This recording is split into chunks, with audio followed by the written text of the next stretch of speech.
Good evening, brothers, sisters, and the Dharma. So tonight we are continue with Ajahn Brahm's fourth talk. Okay, we have covered, for those who are new to the session, we already covered meditation make easy, mindfulness, and yesterday we have overcoming obstacles. Today, I think we are having happiness upon happiness upon happiness. I've increased the stakes this evening.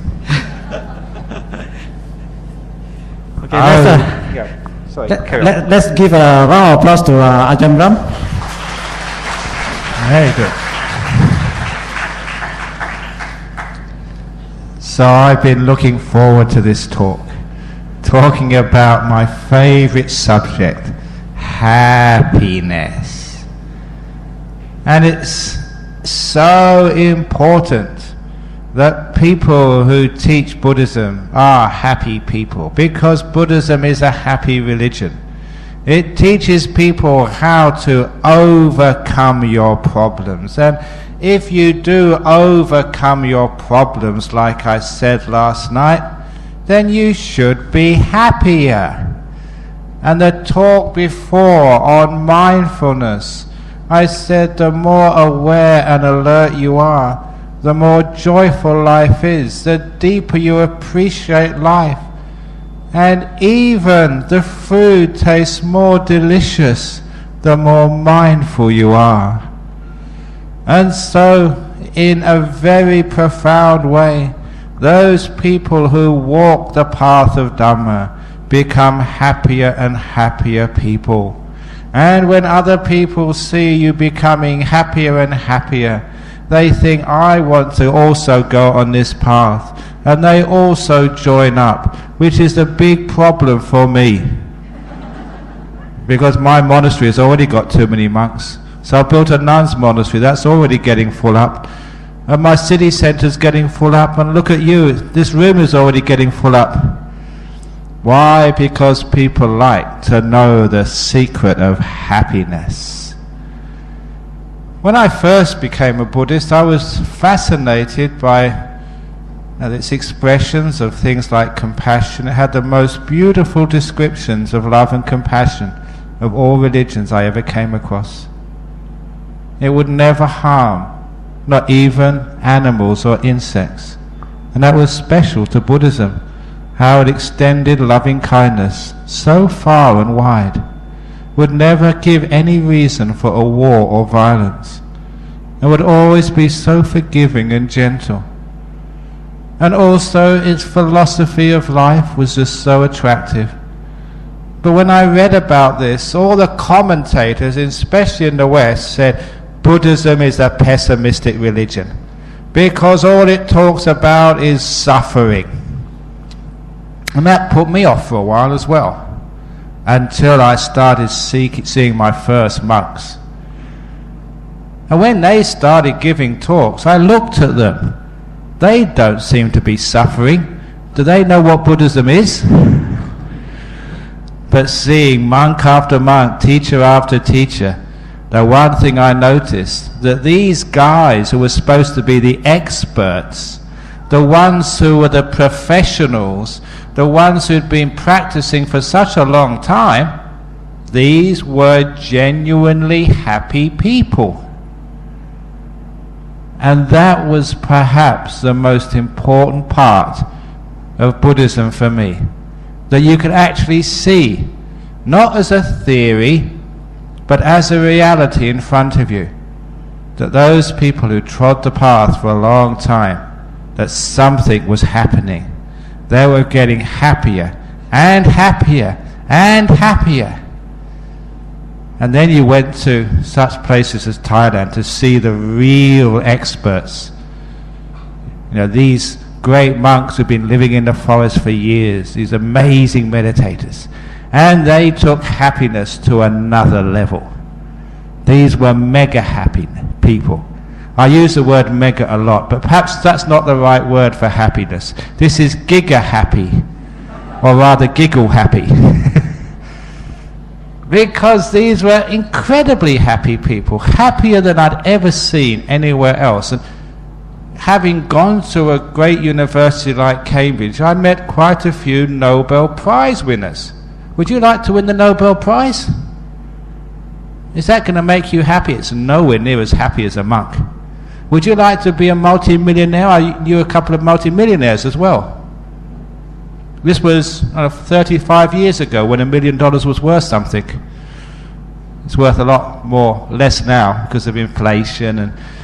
But those weren't so happy as monks.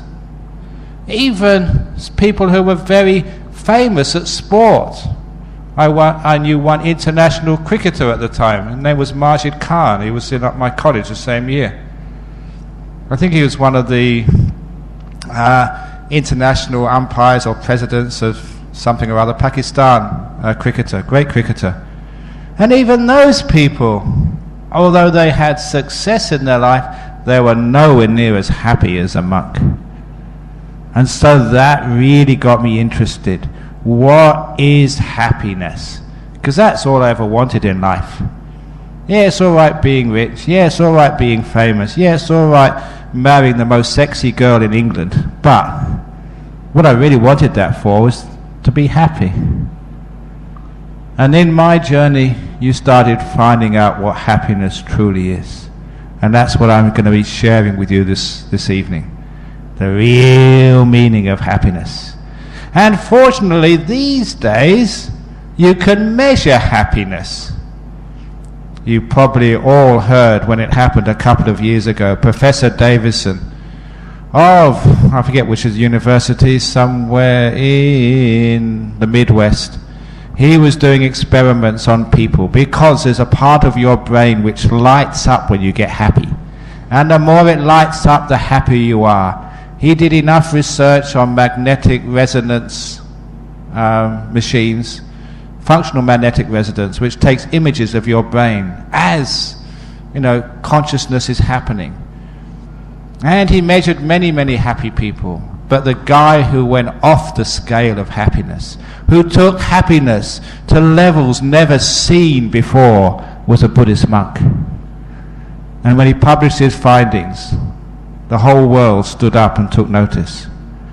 That these people who can't watch movies, who don't have sex, who don't play soccer, these people who can't do anything which people think are sources of enjoyment in the world, they turned out to be the happiest people on earth. So, what's going on? You find that these old teachings, which the Buddha put out 25 centuries ago, they're not teaching people to wait till your next life to become happy. Because too many people put off their happiness, and who knows? If you try and wait for the next life to be happy, you might go to the wrong temple. Maybe Theravada is not the right, Mahayana is right. Maybe Mahayana is not right, Vajrayana is right. No, maybe the whole of Buddhism is wrong, and maybe Christianity is right. Maybe that type of Christianity is wrong, another type of Christianity. Maybe Islam is the only way. Or maybe you should be a Jew. Everyone says, apart from Buddhism, everyone says that their religion is the only way to heaven. So how can you know for sure? I know what some people do. They go to all the churches. They go to the mosque, they go to the Catholic church, the Anglican church, the Hindu temple, just in case. It's like a each way bet. But that's not really going to help you, because you have to know for yourself. And in Buddhism, you can know for yourself. You don't have to believe other people. You can find out for yourself. You can know the truth. At last, you don't have to depend upon others. You can be sure. And how do you be sure? You see yourself getting happier and happier and happier, and you know that there must be some continuation after death. I'll be talking about that in a couple of days' time. And that continuation, you can't just suddenly change from being a really happy person to be a miserable person. what happens is that happiness continues. Happy people in this life are those who go to happy places, because that's where they belong. If you cultivate happiness in this life, of course you're going to go to heaven, because that's where you fit. If you are a miserable, angry, selfish person, you just don't belong in heaven. If they see you coming up here, they say, get out, you don't belong. So the happiness you develop in this life is the surest sign of where you're going to be after you die. You don't need to trust all these people who say ours is the only way. You can know for yourself where happiness comes from and how it will grow and what will happen to you after you die. But how we grow happiness in this life is fascinating. Just the old wise people were correct. The first thing you do for happiness is actually be virtuous. The way the Buddha described ethics was so simple yet very profound. These days there are ethics committee, there are moral philosophers, there are people who write thick books about such things as euthanasia, stem cell research, and all these other moral dilemmas. Actually, there was a story about euthanasia in Australia a few weeks ago. There was this Australian man who was really lazy. He was what we call the couch potato. You know that word, a couch potato? Someone who sits in front of the television for hour after hour after hour, just not exercising, sitting there in a comfortable armchair with his feet up and the remote control in his hand, surfing all the different programs available to you today, just with a pack of beer by his side, just drinking beer, looking at the television, and that was his life. And this afternoon he saw a program on euthanasia, on mercy killing. And after seeing the program, he turned to his wife as he was swigging another can of beer and said, "Darling, if ever you see me with no quality of life, if you ever see me supported by artificial means, on a liquid diet, with no real quality, please turn off the artificial life support." So his wife took away his beer, turned off the TV, and he died. That's called artificial life support TV. But what the Buddha said about virtue is so easy. What you do or say or think, if it harms another person or harms yourself, don't do it. It's unethical. If it creates happiness for others and happiness for yourself, then do it. That's virtue in a nutshell, and it's so profound. For example, even Buddhists, they think, well, I don't mind the 5 precepts. At least the first 4 are okay, but that 5th one, I like my beer, I like my whiskey, and after all, in business you have to have a drink every now and again, or wine is good for your health. It's medicinal, people say.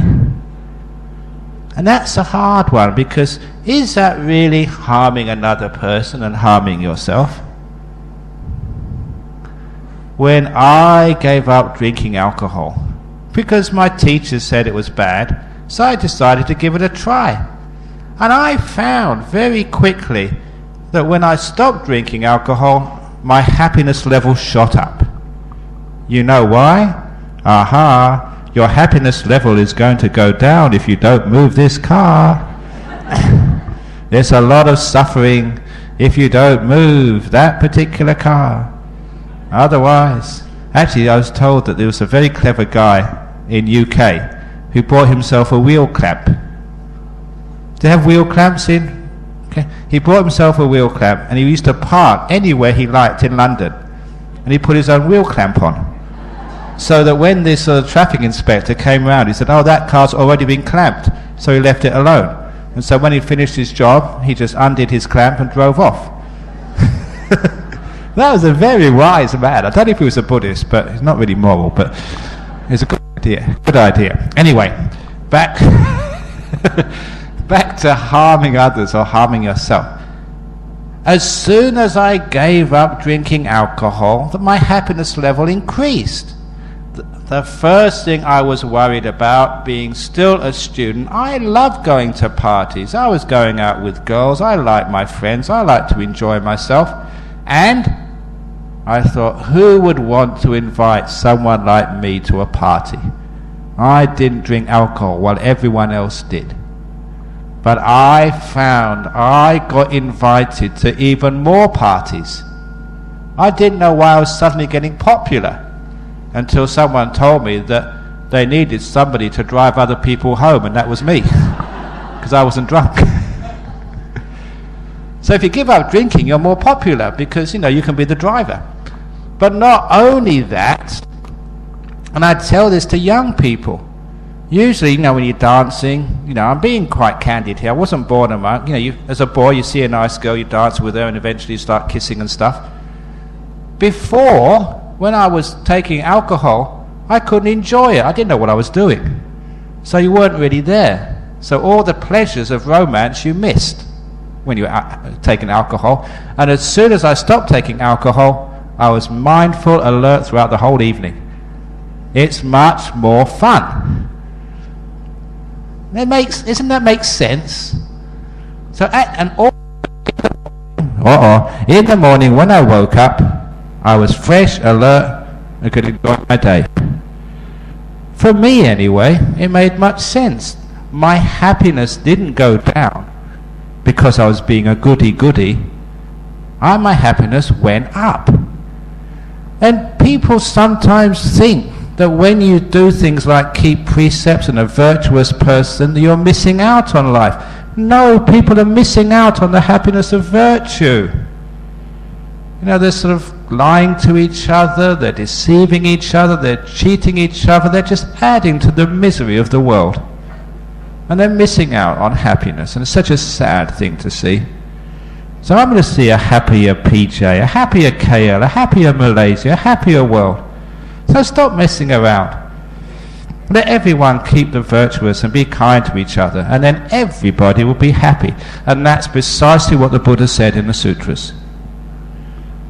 He said that people who keep virtue, their happiness level rises. He calls it anavajasukha, the blameless happiness.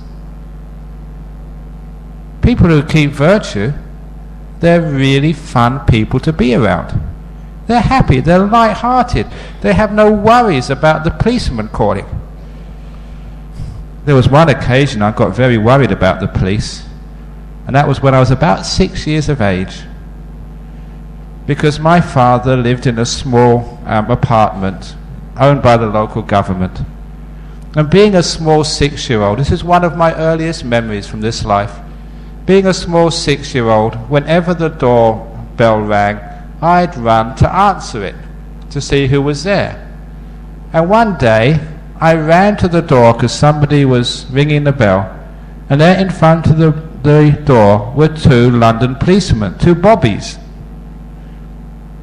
And they said, "Can I see your father?" I said, "Yeah, he's in the front room watching the TV."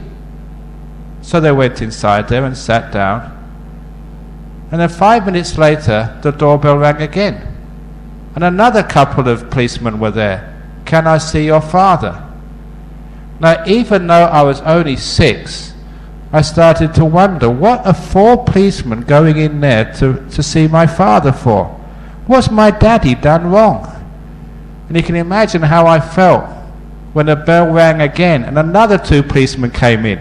"Can I see your father?" My daddy must have done something terribly wrong to have 6 policemen. And when the next doorbell rang and another 2 policemen came in, I was terrified. "Don't arrest my daddy." And then I went into the room where they were, and I found out what the policemen were doing with my father. he hadn't done anything wrong. He wasn't a criminal. He hadn't broken some terrible law. It was Saturday afternoon in May, 3 p.m, the FA Cup final. They were supposed to be on the beat, patrolling the streets, and my dad knew one of them, say, you can come round to my house and watch the FA Cup final. That's a true story. I remember that from my early life. But if you're virtuous, you don't have to be afraid of policemen. It's a wonderful thing. It means that when you see the policeman and they stop you and they take your alcohol level, this happened to one of my disciples, a Thai girl, she just migrated to Perth, and she got stopped by the booze bus, they call it in Australia, who actually check your alcohol levels to see if you've been drinking. So the policeman asked her, have you been drinking, madam? She said, yes. Can you blow into the tube? She blew into the tube and it had a 0 reading. What have you been drinking? Orange juice. Well, that's what you asked me. But kind, virtuous people have nothing to worry about. Because they don't worry, their stress levels go down. Their happiness levels go up. They're healthy. But we do much more than that, than just be goody-goodies as Buddhists. We also do things like acts of compassion and kindness. And you know, sometimes that you think, why do people, bring food to a monk? The last few days I've been here, there's been a table in the room where I eat, and there'd be enough food on that table to feed an army. There's only one little monk there to eat it all. What do you do that for? You know why they do that for? Because of happiness. It doesn't matter how much I need. It's how much you need to give and share and be part of this. That's what happiness is all about. Being part of a wonderful event of sharing Dhamma. Just giving a contribution, being part of something beautiful and wonderful, makes you feel so happy. Because sometimes you go to bed at night and you think, what have I done today? And when you've done something wonderful, beautiful, kind and generous, you always sleep so soundly and so well. You feel good about yourself. I don't know about Malaysia, but in Western countries like Australia, US and Europe, so many teenagers have a lack of self-esteem. They get depressed, they don't feel good about themselves. You know, one of the strategies I've been advising such teenagers who feel depressed, I said, don't go to see the psychiatrist and get some drugs. Maybe meditation might be a bit too tough for you right now, but why don't you go and do some social work, some charity work? Just go out to an old people's home, an orphanage, mop the floor, or go and talk to a lonely old person whose children just are too busy to see them. It's such a powerful piece of advice, because they go out there and they start feeling good about themselves. And they wonder, why? Why didn't I feel good about myself before? And I've worked really hard just mopping the floor in a hospital, and now I feel good. Because you've done some good karma. You've been kind, you've been generous. You haven't done this for money. You just did it because it needed to be done. When people are generous and kind and compassionate like that, it literally increases your happiness levels. And when you realize this, you really get into the compassion and service business. That's why in my monastery you don't have to give rosters out, especially to the monks. It's your turn to sweep the hall today. It's your turn to wash my robes. Very often the monks fight to wash my robes. It's my turn. No, it's my turn. No, it's my turn. And it's hard work. One of the first times I realized this, was when a Westerner went to become a monk in Thailand and started to understand how Buddhists think and act. One of the things which I saw was every time we went on alms round, every morning we'd take our bowls and barefoot we'd walk into the village, collect simple rice and a couple of bananas maybe, and walk back again. And even the most senior monks, even Ajahn Chah, would always go on alms round every morning. But when we came back, we'd all wait for our master Ajahn Chah to return. And all the monks would rush out to wash his feet. And I thought that was the most stupid, ridiculous idea. Ajahn Chah was old enough to wash his own feet. What did he need any help for? And it wasn't just one monk. There's about 15 monks on each foot. It was a stupid idea. I thought because I was a Westerner, they should have a roster. It's your turn on Monday, your turn on Tuesday, your turn on Wednesday. And if you really wanted it, you can have, on Monday you take the left foot, you take the right foot. Tuesday, left foot, right foot. You know, like Westerners always like to organise things. There's no organisation. Just people got up, rushed, and just grabbed the poor monk's foot. And I don't know what they did to it. But the only way you could find out what it meant was to give it a try yourself. So one day I decided, I'm going to try and do this. I'm going to find out what these monks are actually doing by participating. So there I was, I got back early and I was sitting and watching for the first sign of Ajahn Chah. You had to be quick. If he's slow, you didn't get anything. So I saw him coming, I jumped up, rushed over, and I got a toe. I got a toe all to myself. And I washed his toe. You know, it made me so happy. It was crazy. Why are you so happy washing the toe of a 50-year-old monk? And then I understood what compassion and service is all about. It didn't matter that Ajahn Chah could wash his feet by himself. That wasn't the point. He could probably do a much better job, much quicker, without so much pain. But it's just we needed to do that as an act of kindness, compassion and generosity. Now I know why acts of kindness and generosity should never be rejected. If somebody gives me something, even if I don't need it, I always try and accept it. I have very good circulation. Even when I went to UK in the winter, I never wore socks. I never needed to wear socks because my circulation is very good. My feet just don't get cold. So I was there walking in the snow without any socks. People thought I was crazy, but no, my feet never went blue. They were just pink like they always are, because the blood went around pretty quickly. So you can imagine if you can survive in England in the winter time without socks, you certainly don't need socks in a place like Australia. But nevertheless, one Friday afternoon, an old lady came up and said, Ajahn Brahm, I've noticed you're not wearing any socks, and I've knitted these especially for you. Now the last thing I would say is, Madam, I don't wear socks, take them away. Because that would really break her heart. An act of kindness and generosity would be refused. Unfortunately, that happens too often in life. And you know what it's like when you try to help someone, to be kind to them, and a big wall has gone up in front of you.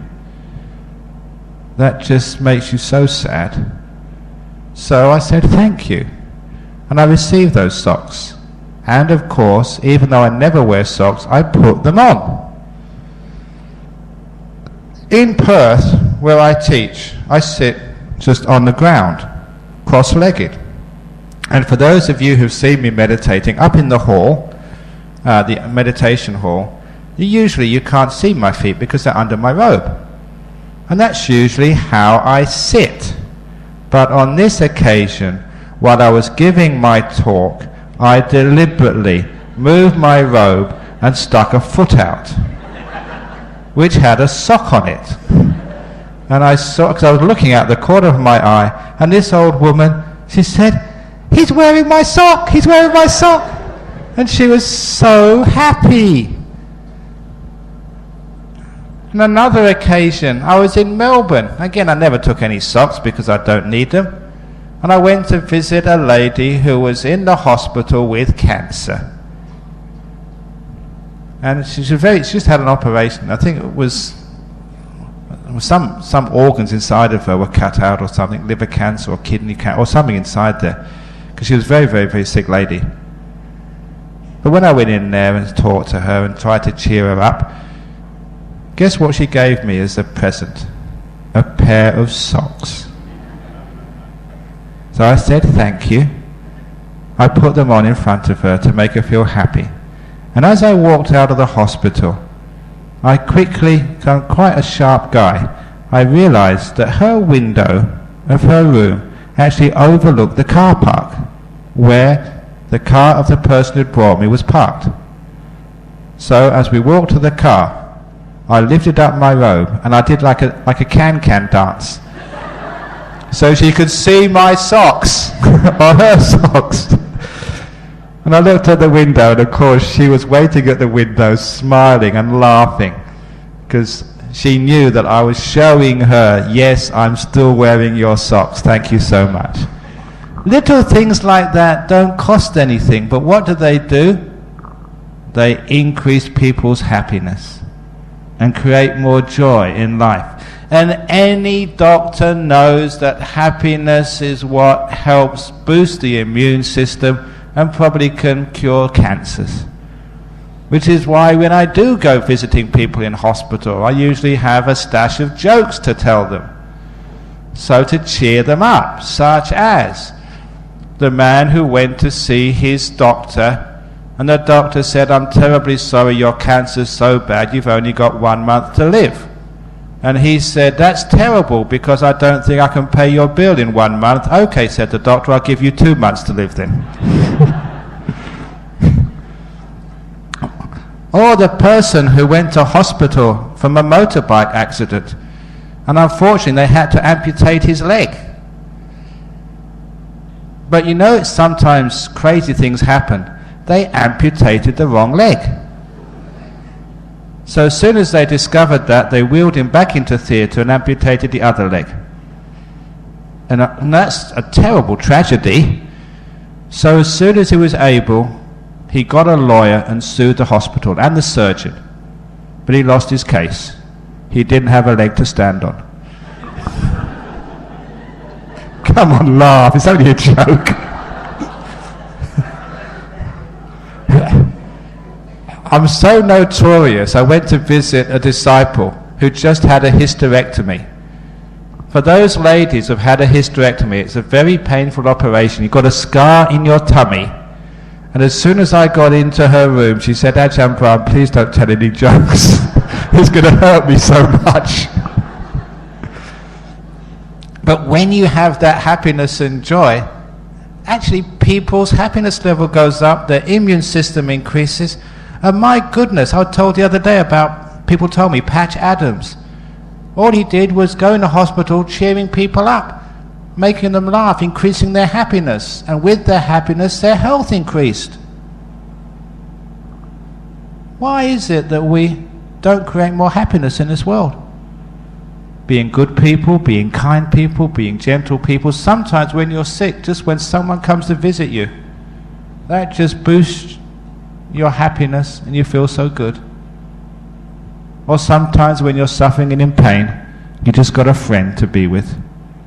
The friend doesn't have to have all the answers. There don't need to be some wise people giving you all solutions. They're just a friend who's kind. And just being with a kind person who can listen, who doesn't criticize you, that increases your happiness level. And sometimes your problems disappear. Sometimes the illness disappears. It's a weird experience. Another of my weird experiences. After graduating from Cambridge, I went up to Durham University to do a teaching course. The only reason why I went up to Durham University, because that's where my girlfriend was studying. It's amazing just how boys would follow their girls around, and the other way around too. But while I was up there one day, living in a house with other students, it's quite north in England, I got a terrible cold. And it was so bad, no way I could go to lectures that day. So I was in bed, my eyes were streaming, my nose was always blowing. I felt terrible. Now, if you have got like a flu, you're just completely bedridden, you're sneezing all the time, you can't even go to sleep. Because, as soon as you sort of try and nod off, your nose explodes again. Everything is dripping. There was a knock on the door. And I was the only one in the house. All the other friends there were at college, lectures or whatever. So I dragged myself to the door and answered the door. It was a delivery man who was delivering, in those days, it was my hi-fi system, my music machine. In those days, those of you old enough to remember, they're not some small iPod. You had an amplifier, a couple of speakers, a record deck. It was very complicated in those days. But it was mine. It had been sent up from my home in London. And so I was actually quite excited. I took it up to my room, unpacked it, set it up. And in those days, the person I really liked the most was Jimi Hendrix. I had like a Jimi Hendrix haircut in those days. I've changed quite a lot since now. And as soon as I put on the Jimi Hendrix record, I noticed a really, really strange thing. My cold had completely disappeared. It was like miraculous. Half an hour before I was bedridden, I wasn't making it up, eyes streaming, sneezing, coughing, and my cold or flu had completely vanished in that half an hour. This is what happens when you give a little bit of happiness. And to me, my happiness was, my music machine has come now. I can get my records out, my Jimi Hendrix LPs, and I can enjoy them. That was all was needed to get rid of my cold. You see how the power of happiness? So we can increase happiness by virtue, by compassion, by kindness, by generosity. And I've already mentioned a few like generous acts. I was a school teacher for a year. I did make a little bit of money. But the only thing I remember with my money is when I did kind acts of generosity. That's all I remember about the money I spent. Giving kind donations to places. For example, still as a student, because I was a Buddhist, I went to the Buddhist Society in Cambridge University. And one of the talks which impressed me was nothing to do about meditation or what I thought of Dhamma at the time. It was just an English lady who had become a nun in a Tibetan tradition, was running an orphanage in Kalimpong in the country of Sikkim in the northeast of India. And all she did was talk about her work, looking after a few kids. Now, at that time, I was a very poor student. We had a grant, but it was supposed to be subsidized by my mother, but there was no way I was going to get any money from my mother. I wouldn't accept it because she was poor as it was. So I'd get little jobs during the holidays, and I lived very frugally. But after hearing this lady's talk, I was so inspired. The following morning, I went to the bank, and I got £10 to make a donation to her orphanage. £10 at that time was 2 weeks' food money for me. I never starved, but I did go hungry. That hurt, physically, because I couldn't eat what I wanted, and I had to sort of go on rations, because it was 2 weeks' food money for me as a student. I get so much happiness from that donation. That was the best £10 I'd ever spent in my life. Simply every time I think where that went, but how hard it was for me to give it. That's what happiness is all about. Your service, your giving. And now I find the more you let go and give to other people, the happier you feel. Sometimes people look at my schedule. If you want to see my schedule for the next couple of months, it's on the internet, on the website bswa.org. The secretary has asked me to update it, but I'm so busy I haven't got the time. And that's only part of my schedule. I often work 16-hour days, 7 days a week. And I come here and people, when they want to ask a question on their meditation, are usually always available. And it's not just that, because I've telephone calls today as well from Perth. And people think, oh, you can go back to your monastery and have a rest. No, I run the monastery in Perth. I've got to deal with all their problems. And my responsibility, I'm on a hands-on spiritual director of the Buddhist Society of Western Australia, the abbot of Bodhinyana Monastery, also looking after the nuns' monastery at Gijiganap. I'm the spiritual advisor of the Buddhist Society of South Australia, the spiritual director of the Buddhist Society of Victoria, the spiritual advisor of the Bundanoon Hermitage, the spiritual patron of the Buddhist Society, the Buddhist Fellowship over in Singapore, the chairman of the Australia Sangha Association. What else? Oh, the spiritual patron of the Tam Gubok Foundation. This is that monastery in Thailand which looks after drug addicts. I think I've got most of them, but I'm sure I missed out a few. And sometimes I look at that and think, oh my goodness, how did I ever get into that? I work very hard. But I found the more I give, the happier I become. So I say, give me more. Because I love happiness.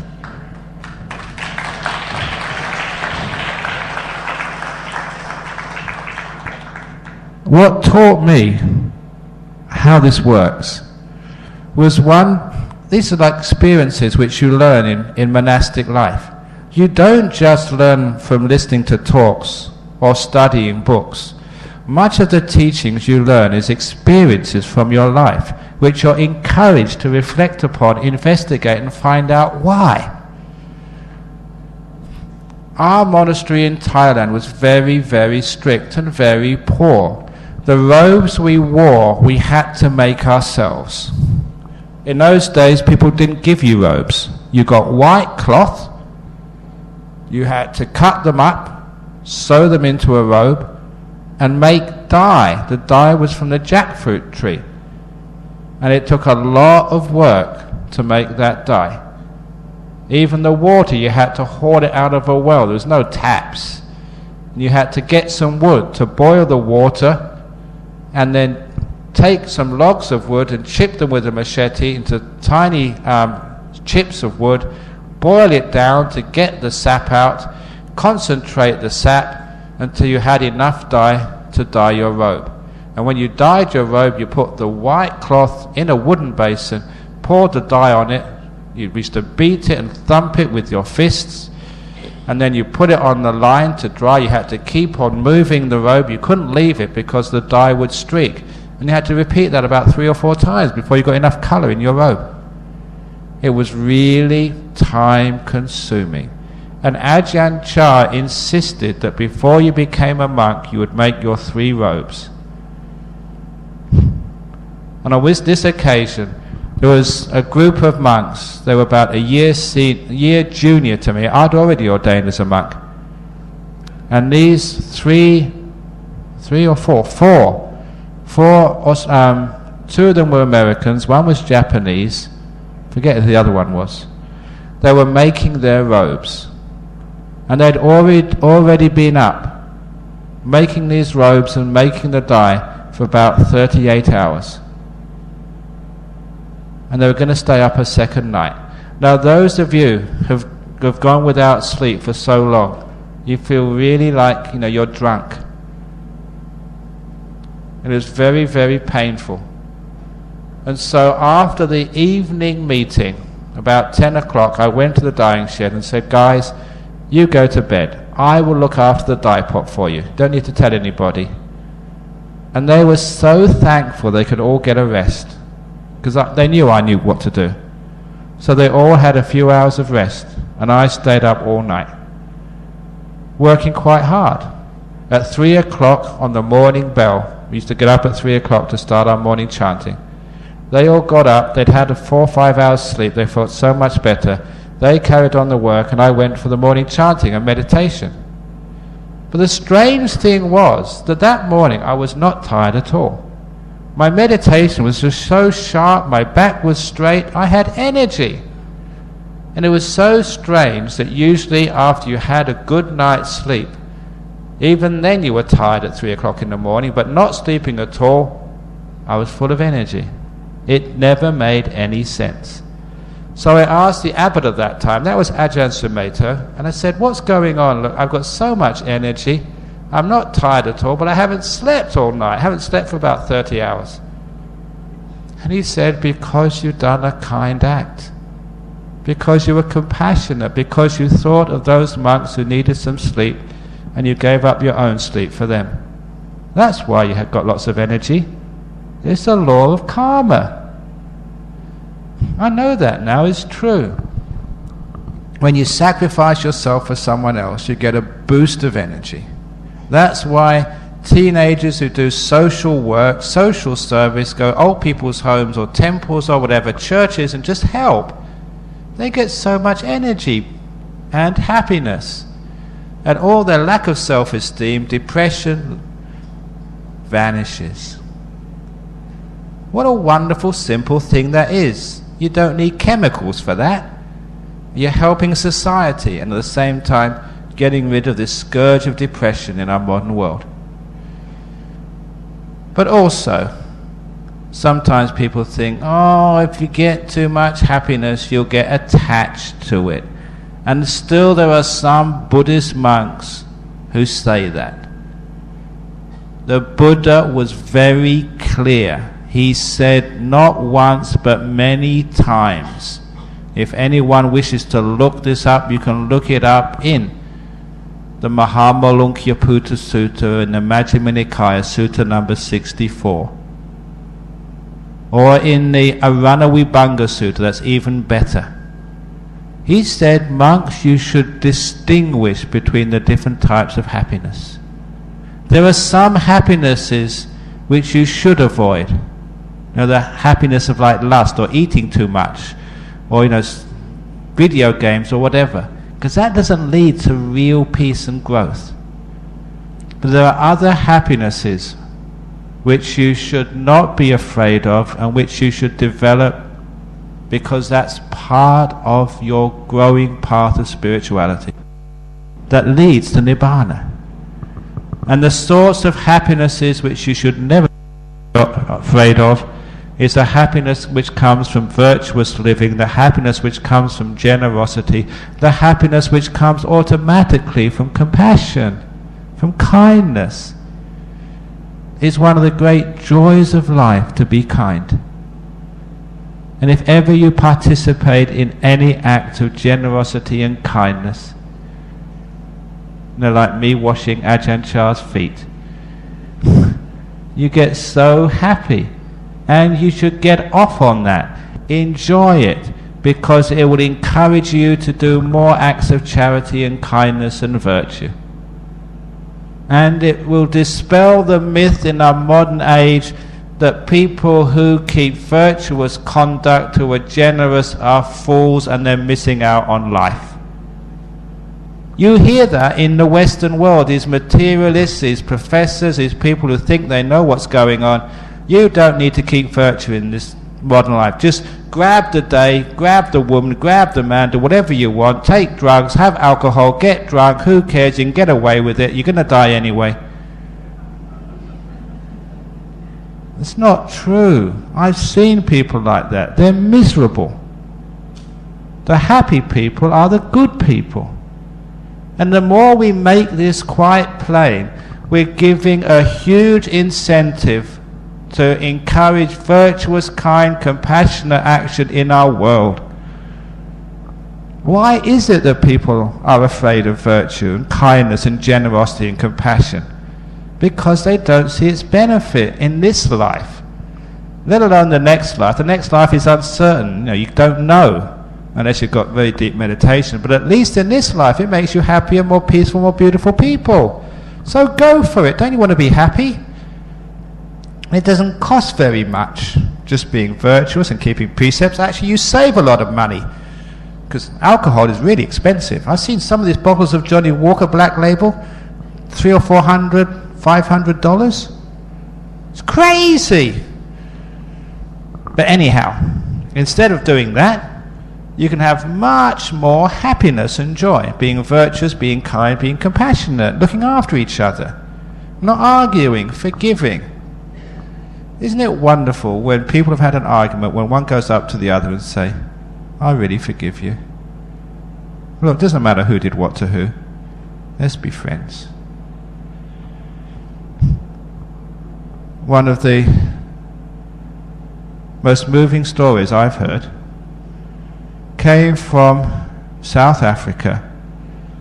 Archbishop Desmond Tutu's Truth and Reconciliation Commission.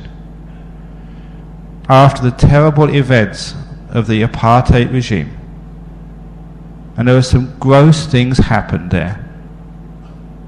Please excuse me, but I have to tell you the sort of things which happened under that regime, so it puts this story in perspective.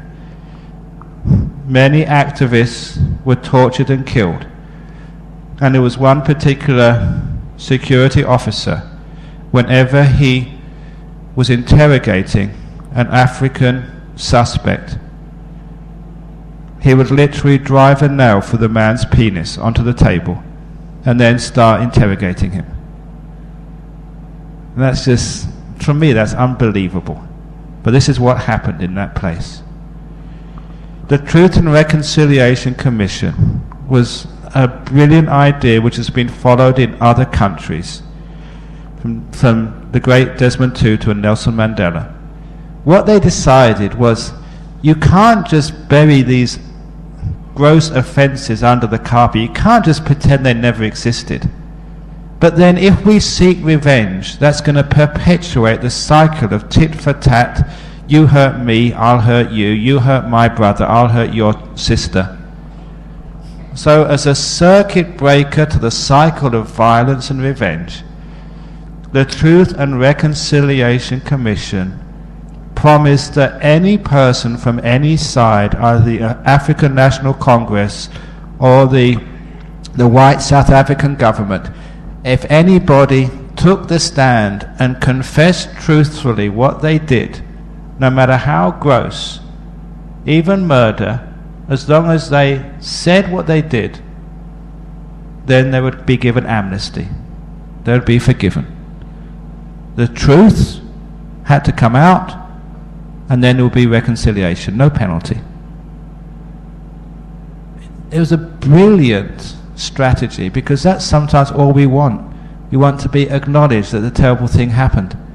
But many, even the relations of the victims, they don't want revenge. Just one person hurt, their relation is one person too many. They don't want to hurt another one. It's wonderful actually to see the wisdom of victims or victims' families. Because when you really have pain, you know what it's like. You don't want that to happen to anybody else, even though that the law may say it's justified. So anyone who confessed their offences was forgiven. And one of the most moving events, and the one which I remember reading through some of the stories from the Truth and Reconciliation Commission, was where one of these African policemen, the secret policeman, was recounting how he tortured and eventually killed one of the African activists in graphic detail, in front of the African man's widow. She was sitting in front of him listening. You can imagine what that must be like.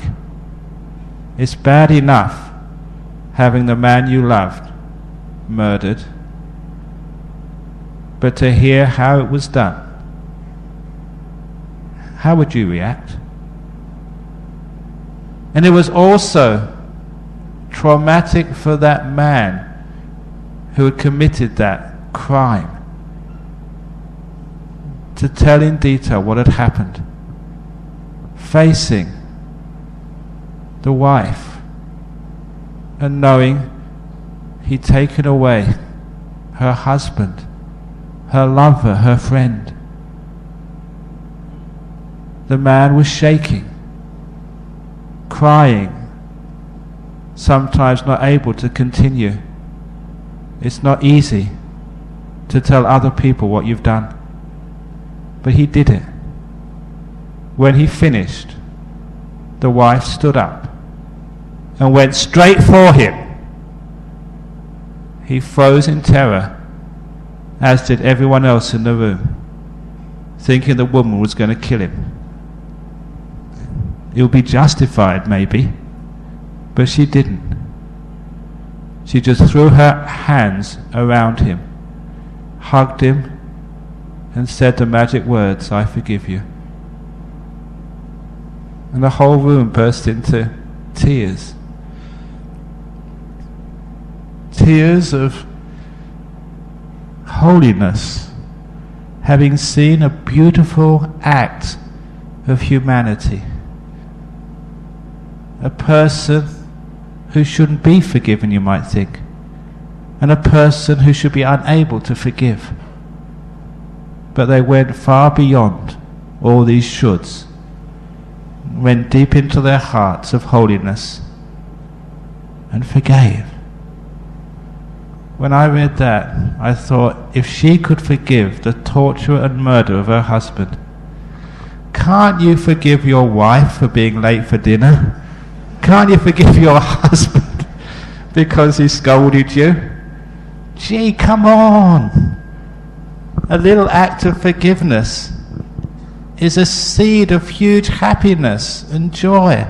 There's something which is inspiring, and that inspiring happiness is what people like the Buddha said, get off on, enjoy, celebrate. Don't just celebrate Manchester United winning the FA Cup, celebrate human beings winning the battle of forgiveness. That's what really moves us, and it creates a better world. When we celebrate these things and spread these stories, we encourage more beauty in this world. And so we get the happiness of inspiration. When you have the happiness of inspiration, the happiness of virtue, what more do you need in life? Because we're missing out on these happinesses, too many of us are seeking for happiness elsewhere. We seek for happiness in the material world of possessions, thinking that's the way that we're going to get the happiness we want. Getting the big houses, the cars, the bank accounts, the trips overseas. Why are we such a materialist society now? We don't just say it's wrong, we shouldn't be so material. We are. Let's find out why. And the reason is because we're very, very unhappy.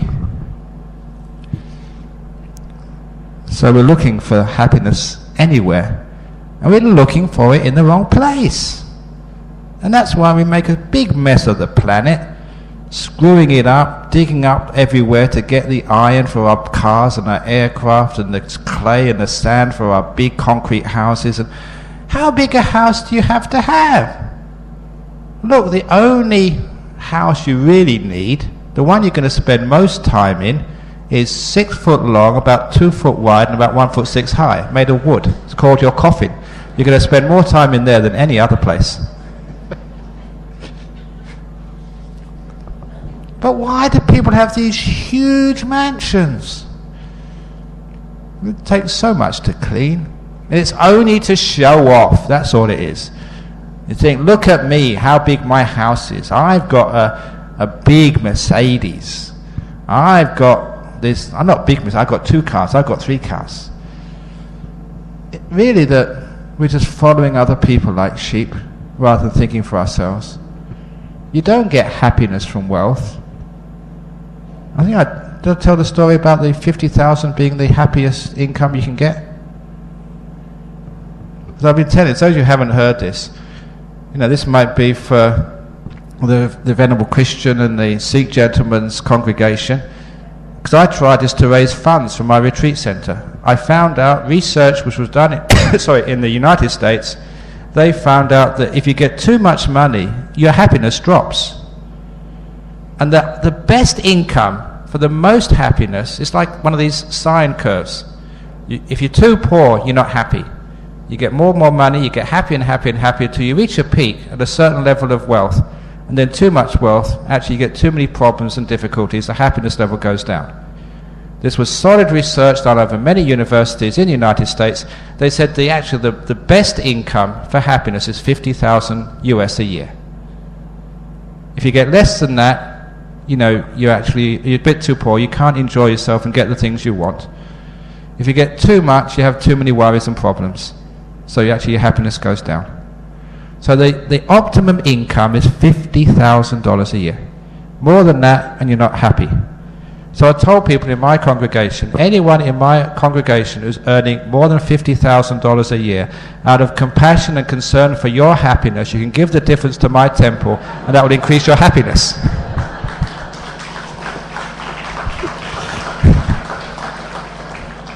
It didn't work. It's worth saying that.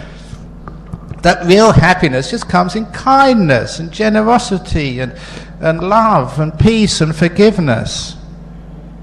But when you really get into it, it's also with simplicity as well. We are such complicated people. And especially one of the causes of unhappiness in life is thinking too much. My goodness, you're all crazy the way you think. You think so much you can't sleep at night. Why do you worry so much?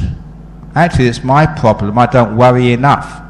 Because if I worried more, I'd actually lose a bit of weight. Because they say that when you worry, actually, your metabolism goes up and you burn up more of your fat. People that actually see that, I don't eat that much, but because I don't worry, that's why I put on weight. So I need to find something to worry about so I can lose weight. But no. Why do we worry so much about things we can't change? Yesterday I talked about overcoming obstacles, because overcoming obstacles, not thinking so much, just do it, don't think about it, makes you happier. And this is where we get into the path of meditation. Because when I was a student, not only was I keeping my virtue, I gave up alcohol, became a vegetarian, I was really, really honest. I still had a girlfriend, having sex, but that's what you did in those days. I'm quite glad I did that, because I know what I gave up. But one day, on a meditation retreat, I was just meditating, and I fell into such a beautiful state of mind. It was the best happiness I ever got. And as I said before here, I started to experience a pleasure better than sex. A happiness which was better than sexual orgasm. And that blew my mind, as I said. Because that, you can't deny that. That wasn't just a fantasy or a something you read in a book. That was a raw experience. And I thought, my goodness. Before I thought that sex was the very top, the best. And now I got something better. And that actually changed the whole way I looked at my life. Because I want to find out why. Why is in meditation you get so happy? And now I know why. It's because the reason why people are unhappy is because they carry too many burdens around. They worry a lot, they think of the past, they carry around the future. And also you carry around your body as well. You don't know how to be free from these 5 senses and this body. When you start meditating, you take happiness up to a higher level. That's why I already mentioned earlier, the first part of this talk, Professor Davidson, not Wisconsin, no. Anyway, it doesn't matter, whichever university he was in. He found the happiest person of all the people he experimented on was a Buddhist monk who meditated. And he realized it's a meditation gives you the highest happiness available in this world. Not heroin, not sex, was proved by the experiments was in deep meditation. Why? The reason is because you're becoming free. The more you carry around, the heavier and more tired you feel. The Buddha called it the liberation of the mind, the freedom of the mind. Sometimes our mind gets so tired, so worn down with the worries of the world. When you can free that mind, it's like freeing a bird out of a cage. It soars to the very highest. And again, the Buddha was very clear. Do not be afraid of the happiness of meditation. Of all the happiness, he says, that's the best. It's not something you get attached to, because it's a happiness which is born of letting go. The more you let things alone and let things go, the happier it feels. And that's why that many of you yogis already on this retreat have had some very profound and blissful experiences. You don't do this just to bliss out, just for the fun of it. From those experiences you learn the Buddha's main teaching of the Four Noble Truths, which I'm going to finish with. What are those Four Noble Truths?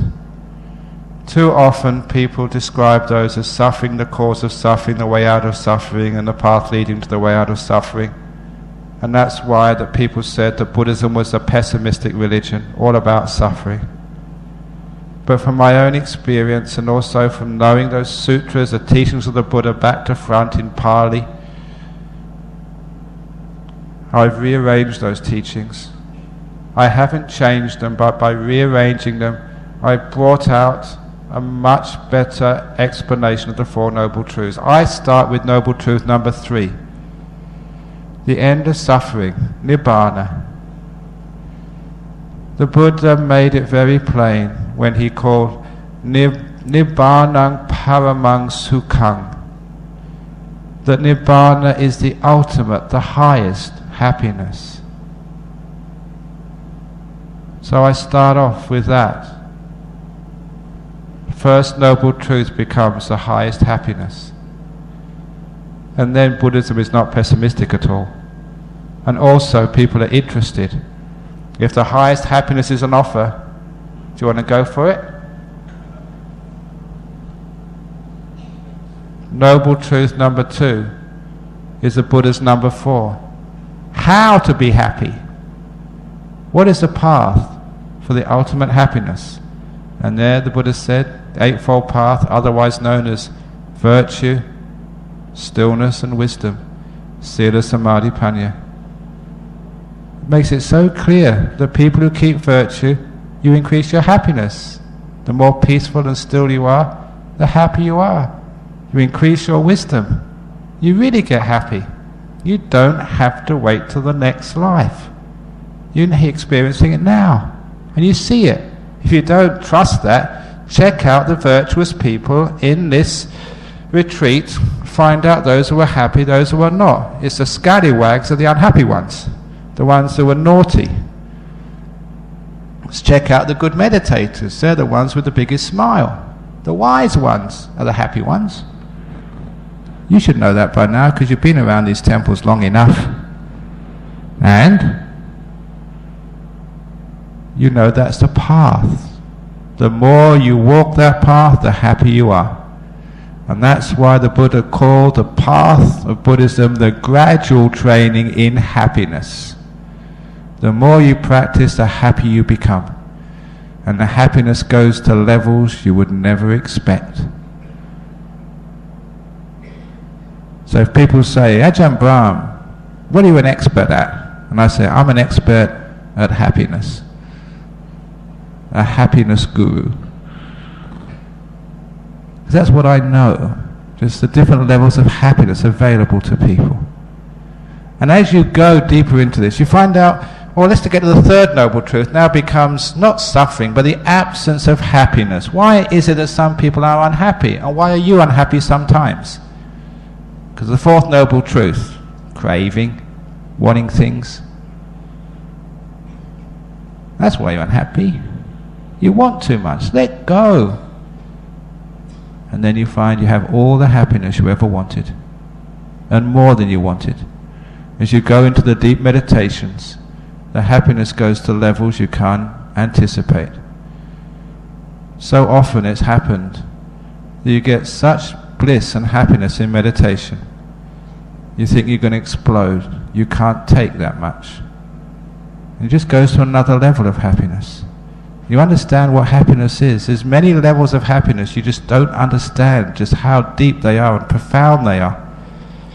You know, the jhanas, the blissful meditations, just when your body disappears, and you can't hear, the five senses of seeing, smelling, tasting and touching have stopped. And you're deep in the mind, and it's just so blissful, you sit there for hours. When the whole will stops and you're absolutely frozen, still as a rock, and nothing moves. And that's only the second jhana, and there's many more jhanas left yet.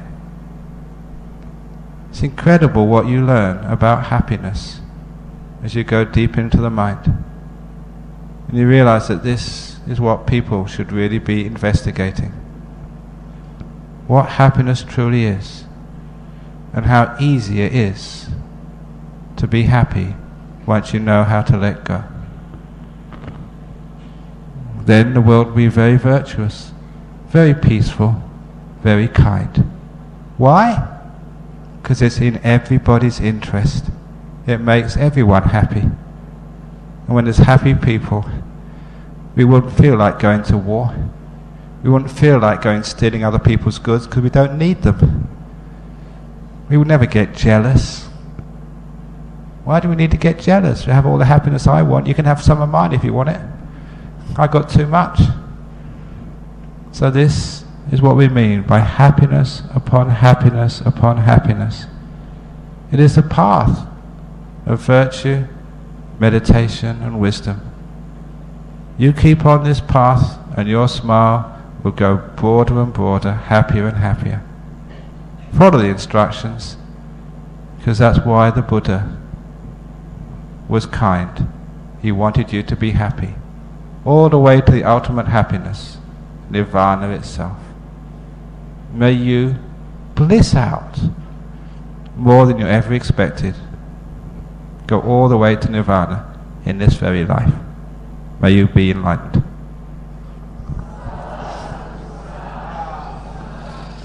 Okay, now we have some questions, I hope. First of all, who wants to have the live question? The live question? Yes? Are you going to the toilet? Going to let go? Any live questions first of all? Or, okay, I'll do a sort of you can bring them up here, the questions. I'll do the first question here. In the Theravadan tradition, most of the nimitta we see in meditation is white light, but I heard people who do chakra meditation see various colours of light, such as pink, yellow, purple, blue, etc. Are these lights nimitta? If yes, why are they in various colours? Does this colour signify, represent anything, e.g. blue for healing? Please comment. Theravadan tradition, I'm a Theravadan monk, but we have all sorts of colours happening in nimittas. So it's nothing to do with what tradition or what religion you are. This is the nature of the mind. For those of you who get a bit not understanding what nimittas are, this is a meditation retreat. I've been talking about these a lot for the retreatants here, that when the five senses subside, they may not be fully gone yet. The sixth sense, which is the mind, that can manifest. It becomes now not overpowered but stronger than the other senses. And if you're in meditation, that usually manifests as a light. This is what we call the nimitta. It is literally a reflection of your own mind. Which means if your mind is moving, so does your nimitta, the reflections going all over the place. If your mind is complicated, what you see is complicated. The colours are completely unimportant. In fact, that you add the colour, like kids colouring in a colouring book. The perception, when you know meditation, you are an amazing psychologist, you just know how your mind works. much of what we see, hear, smell, taste and touch and know is added. We fill in so much, you don't believe just how much you add to the reality which hits your senses. The colour is one thing in the nimitta which you add, because the mind is colourless. We just add it, that's all. It's like people who see angels, devas. If a Thai person sees a deva, they see people with these funny hats on, like in the temples. If a Christian sees an angel, they see it with wings. It really depends on your culture. But you are actually seeing the same thing. But what's an angel supposed to look like? And that's what you add on to it. Perception is amazing when you actually see how it works.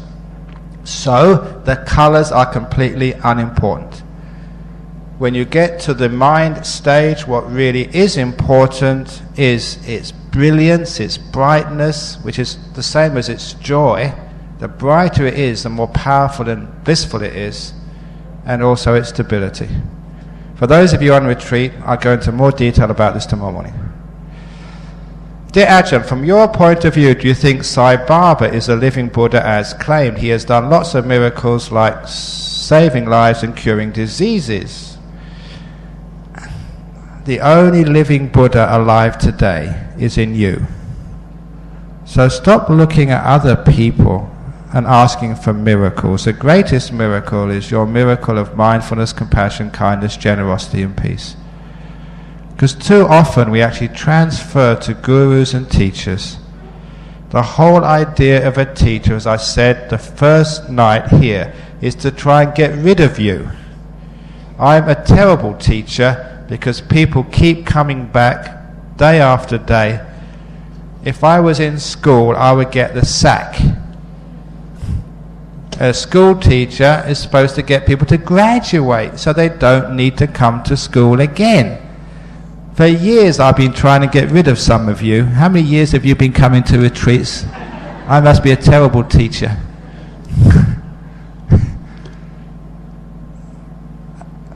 The whole idea of a teacher is actually to empower the student, to teach the student how to be independent, so they know for themselves, that they can walk themselves, meditate themselves, so they know how to find out the wisdom for themselves. And that's the same with all teachers should do that. So a living Buddha is supposed to let you go. That's why I say the real living Buddha, the source of wisdom and awakening, is inside each one of you. I'm trying to empower that rather than having people rely upon any teacher. Dear Ajahn Brahm, I'm scared of Buddhism. Oh, it's very scary. Because you find out about your past lives and may be able to float through the air and have psychic powers. And some teachers have those psychic powers, and some teachers can read minds. Do you want to head for the door before I read your mind and tell everybody what you're thinking? That's what happened to me once. I remember going to see this great monk in Thailand. He was a fantastic, powerful monk. But as soon as I got into his presence, I felt a bit scared.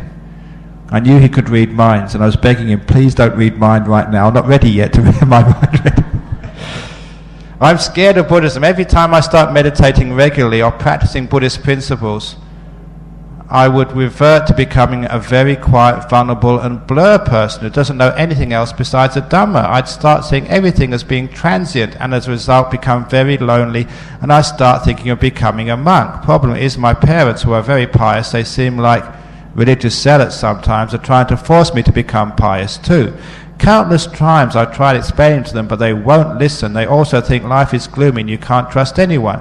What can I do about this, and what should I do about my parents? Drag them along here.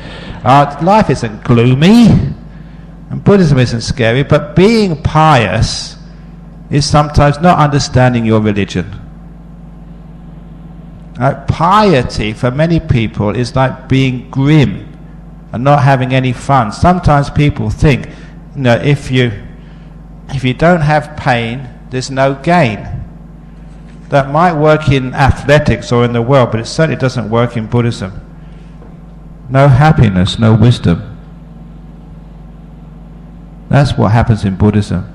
The Buddha actually said, Sukhino Chittang Samadhiyati. The mind gains samadhi from happiness. This is a path of bliss and wisdom and freedom and truth. So, if that person came to my temple, I'd say, lighten up, laugh more. Be more generous and be more kind and more forgiving. And give your child freedom. Don't try and force them to do anything. Now, your job is to teach your children by example. And you may be giving a bad example if you're being sort of, just a straight-laced Buddhist, so pious and puritanical. You don't really understand the gentleness and kindness and compassion of a Buddha. So you teach by example. So real Buddhism you don't need to be scared of at all. Real Buddhism empowers you. It's kind, it's gentle, and it doesn't force you at all. All of you on retreat, have I forced any one of you to even get up in the morning? I told you, if you want to go to sleep, that's fine by me. I'm trying to teach by example.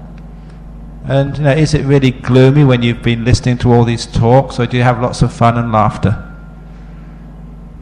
So this is real Buddhism. My teacher Ajahn Chah was the same. He was a bundle of laughs. How can one be happy when there is so much misery and unhappiness in this world? Look, if there's so much misery and unhappiness, do you want to add to it and make it worse? If you are laugh, that's one less person that we have to worry about.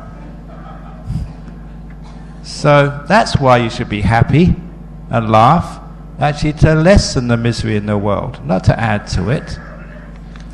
And that's the kindest thing you can do to others who are in pain.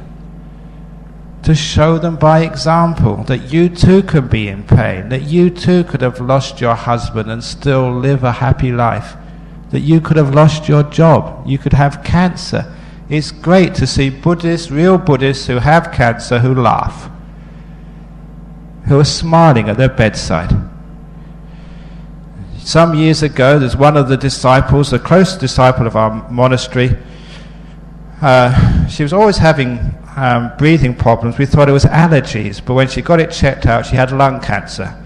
By the time she got to the oncologist, no treatment was possible. She had about 3 or 4 months to live. This isn't a joke, this is real. When the diagnosis came through, she called me at the monastery where I live. I went immediately to the hospital, went to her bedside, and there she was. That morning she'd been told she had the cancer, it was untreatable, 3 or 4 months she's going to live. She was only about maybe in her early 40s. And she was so happy. She was laughing and joking with me and sort of making all the plans for the funeral. The one thing she told me I remember, she said, she was a Thai girl, she said, all those other Thai girls say they can visit me, but not yet. Tell them to wait until I'm in my coffin, they can visit me then. And she laughed. That was her joke. And so I realized that she was very happy and at peace because, you can't change it, you might as well enjoy it. And she was. And so after looking at her, she didn't need any counseling, she was smart, she was wise, she was at peace with her eventual death. And as I walked out of the ward, I was grabbed by the ward sister, this old nurse, she must have been in her 50s, who said, I'm so glad you've came. Can you come into the room, please? So I went into her private room, and this old nurse said, I'm so glad you came. That lady's in denial. I said, what do you mean she's in denial? She's been telling me, she's been planning her funeral, telling me all about what she wants to do up to her death.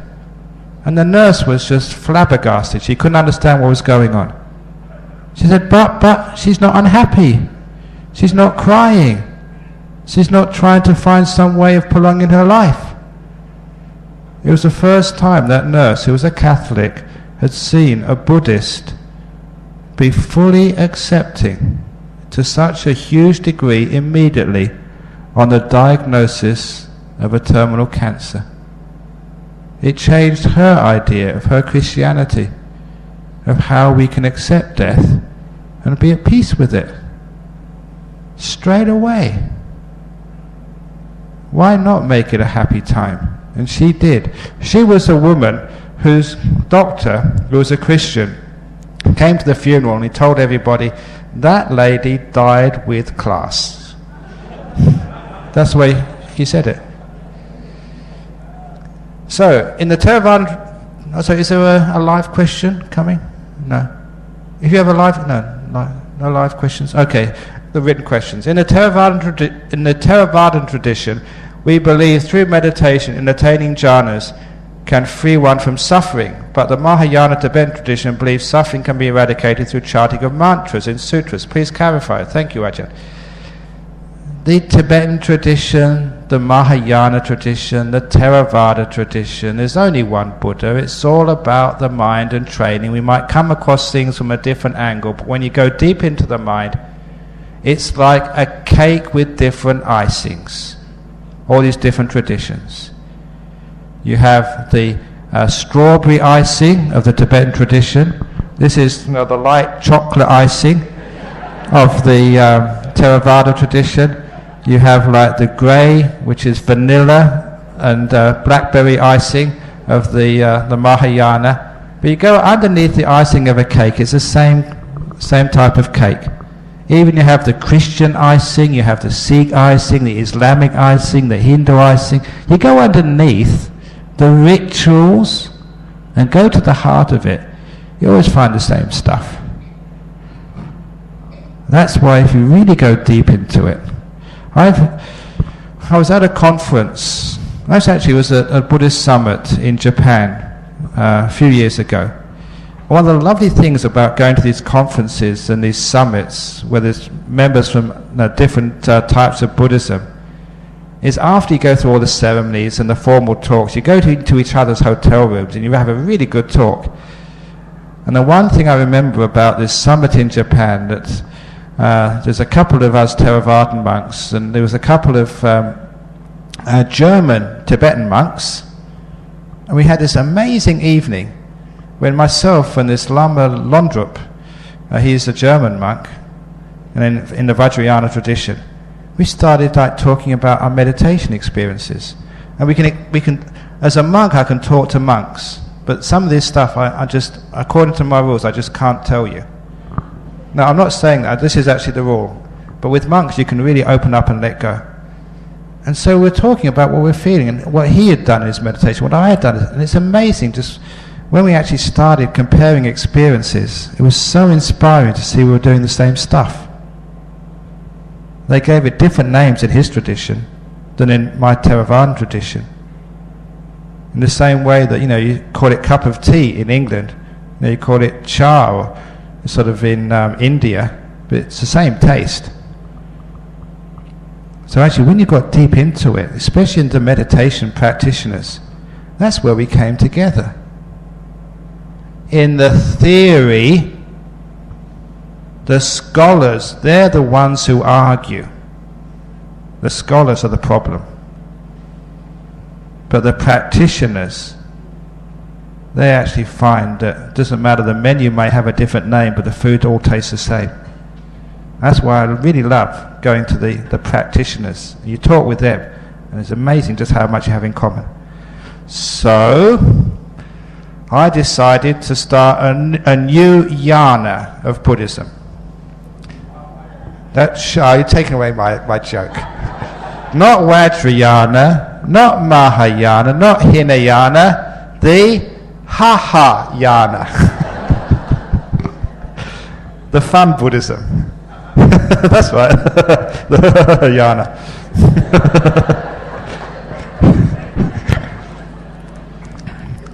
Why luck is only favoured to lucky persons? Some people work for it on his entire life, but he didn't give a good luck because he died. It's a punishment from his previous life. You're all so lucky by coming to a Buddhist temple and listening to a Buddhist talk. Some people think luck is actually winning the lottery. That's bad luck, winning the lottery. Well, it really is. It really gets you a lot of problems. I thought it was bad luck to lose my girlfriend. At the time, I was so fortunate. I just got out of that one just by the skin of my teeth. At the time, you don't know what luck is until later. And when you look back upon your life after many years, you find what you thought was bad luck was a fortune, as a blessing. So, the luck doesn't favor lucky people. The luck is already there for you. But sometimes you don't recognize it when it comes. If you really recognize luck, you are all such a lucky person. To be born in the human realm, in such a wonderful time, where we have so much information, so much freedom, so much wealth. What a wonderful time it is to be alive. I understand that meditation is very good for our mind cultivation. From what I notice in a certain monastery, their culture is to keep on doing lots of daily work in monastery to accumulate parami, and it does not really put much emphasis in meditation. What's Ajahn opinion in this matter? Oh, it's good to do some work, especially at the beginning. We don't make work just for the sake of working. So in the monastery where I lived, 23 years I've been in Bodhinyana Monastery. For the first years I had to build it. Now we work really hard. But now we've worked it so that it can be a low maintenance monastery, so the monks don't need to work very hard at all. Our chores are 3 hours, 4 days a week. The rest of the time we meditate. So you can work hard to arrange the schedule so you can spend more time in peace. Because why do people want to become monks and nuns? Is it because you want to work? If you want to work, become a labourer, get a job. If you want to meditate, join a monastery. So it's up to the monks actually to make monasteries or nunneries according to what people want. Before I became an abbot, I did market research. What do people want out of monastic life? Because I was sensitive, what do especially Western people want out of a monastery? And Malaysians too. And then I made my monastery to suit. And that's why it's very popular. So you have a lot of solitude, a lot of freedom. You're comfortable, not too comfortable. No computers, no internet. Because the monks don't want that. They have enough of that in the world. They want it simple. So I made it that way, and people want to come. That's a successful monastery. So all of you who one day become monks or are monks, don't just follow the old traditions. Keep the old traditions in mind, but find out what people want, what they need from the church, from the mosque, from the temple. And find out what they want, and if it's really useful and worthwhile, supply it. Do some sort of customer research. This boy in Nepal meditated for many months without food and water, sitting under a Bodhi tree. How can this be possible? Saw this in a TV program in Discovery Channel. Yeah, apparently it was real, because the Discovery Channel watched him over 24 hours. When you get into deep meditation, you don't need oxygen, you don't need food or water. If you want to know how it works, come on a retreat and get into a deep meditation yourself. The mind is all powerful. You don't realize just how powerful the mind can become. We don't make use of it. And so sometimes we think we need all this stuff. There's heaps of miracles which happen, cancers disappearing and stuff like that.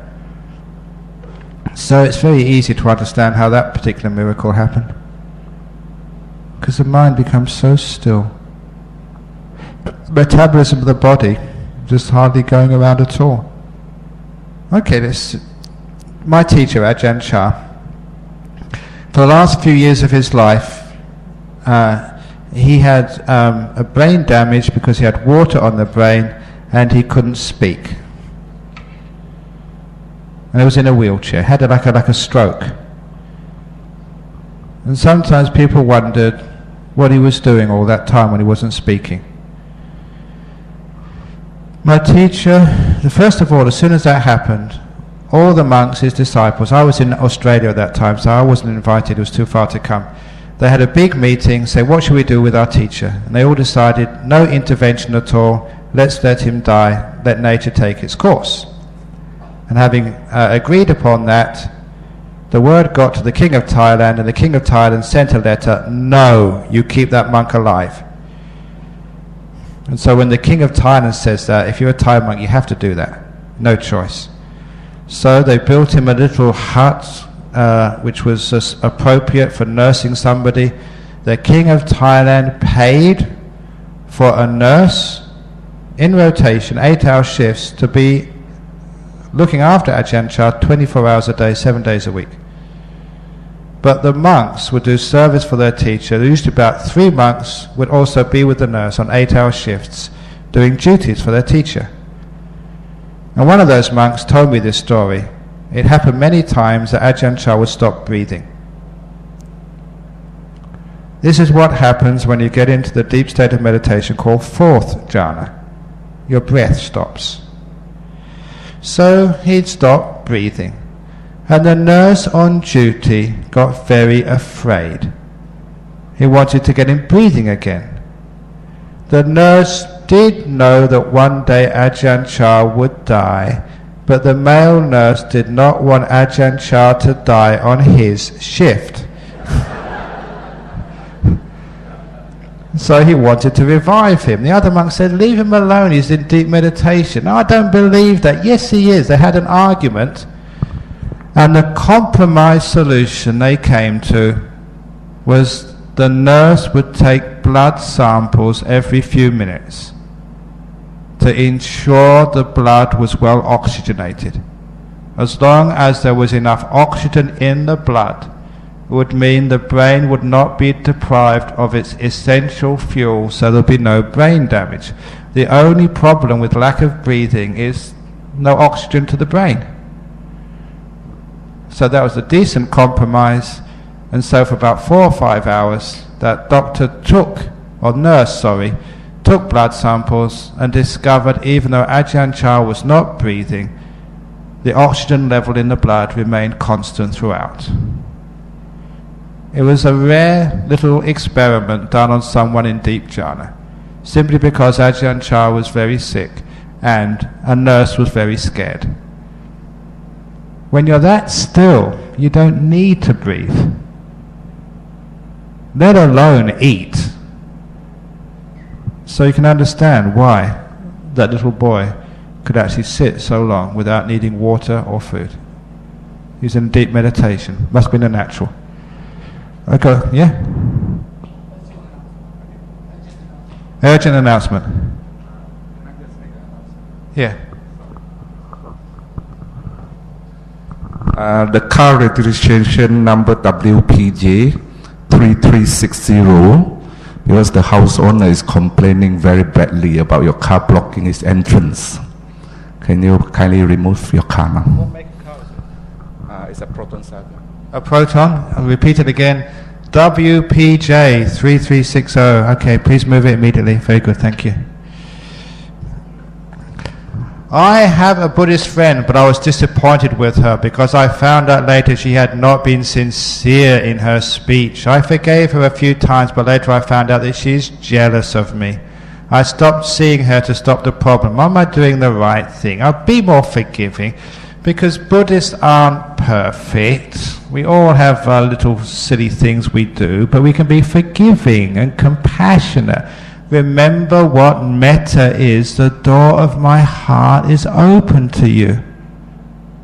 Not if you're an arahant, perfectly enlightened, but I can love you because you're imperfect, because you're jealous of me, because you lie and say the wrong things. It's easy to love perfect people, but surely as compassionate beings we can love the imperfect ones as well. And that way we don't really need to mind. Actually, I've got a nice joke about jealousy. There were these 4 women having coffee one morning, and one of them said to her friend, you know what, this week that my son became a Catholic priest, I'm so proud of him, because when he comes in the room, everybody stands up and calls him father. I'm so proud of my son. And the girl sitting next to him got very jealous and said, that's nothing. That's nothing. My son is a bishop. When he comes into the room, people don't only stand up, they bow their heads and they say, Your Grace. Nah. And the third girl, was just really arrogant, saying, a bishop. My son was a bishop a long time ago. My son is a cardinal. When he comes into a room, people stand up, they kneel on the floor for him, and they call him Your Grace. And the fourth woman was quietly sipping her coffee. And they're all looking at her. What's your son doing? When she finished her coffee and say, my son never joined the church. My son is 6'4", blonde, blue-eyed, gorgeous. He plays soccer for an English Premier League club and he's a multi-millionaire. When he comes into a room, all the girls fall on the floor and say, oh my God, my God, my God.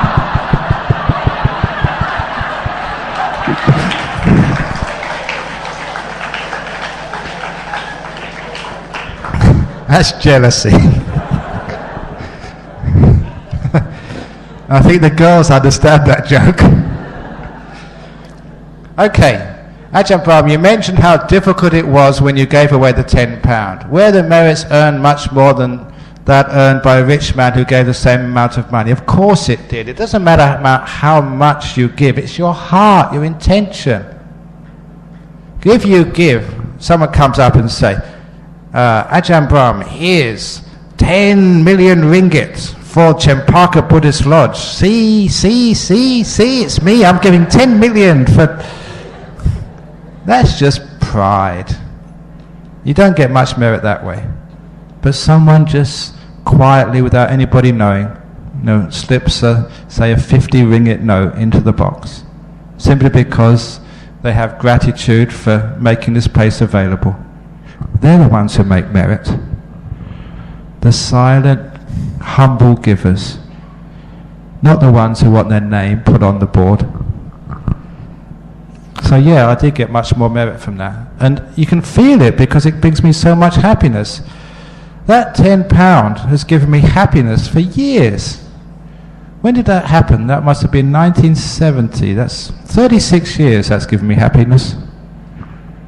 Every time I remember it, I feel so good. That's why when generosity really is done properly, you get your £10 time and time and time and time and time and time again. Sometimes people do things that are unprincipled, downright unfair or inconsiderate. I get angry seeing these people behave like that, especially if I'm on the receiving end. How should one handle these situations without condoning their actions? Actually, I heard this story was taught by a great Tibetan monk who said that if you're on the receiving end of a scolding or inconsiderate action, always remember that you only have to live with that person for 15 minutes of a day, but they have to be with themselves all their life. You can walk away, they can't. So be forgiving and compassionate. And at the same time, my saying is, why do you allow other people to control your happiness? I refuse, absolutely refuse to allow other people's actions or speech to make me unhappy. I've actually grabbed my own happiness. I'm responsible for it. You can call me an idiot, a fool, the most stupid monk you've ever seen, but I'm not going to get unhappy. Why should I allow what you say to affect me? Really, it is your choice. Why is it that what other people say we take on board and allow it to spoil our day? So never allow other people to control your happiness. You can be happy in spite of what they say or do. Even if you lose your money, even though if you get sick, Why allow the loss of income or sickness to destroy your happiness? Even that doesn't need to make you unhappy. Your happiness can withstand everything if you know the nature of the mind, which means your happiness becomes impregnable. It's wonderful to see that.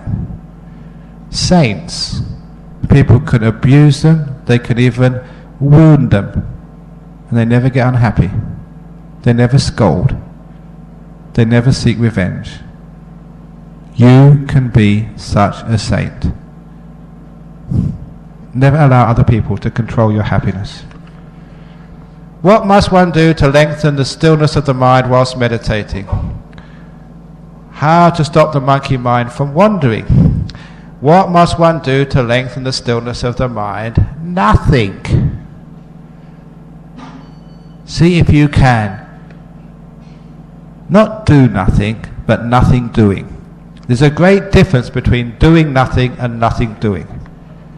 If you understand that difference, you know how to meditate. So nothing's being done. You're just sitting there, just watching the world go by, letting it all go. And after a while, the world will try and make you move, but you refuse to move, and then the world stops with you. You stop, the world stops.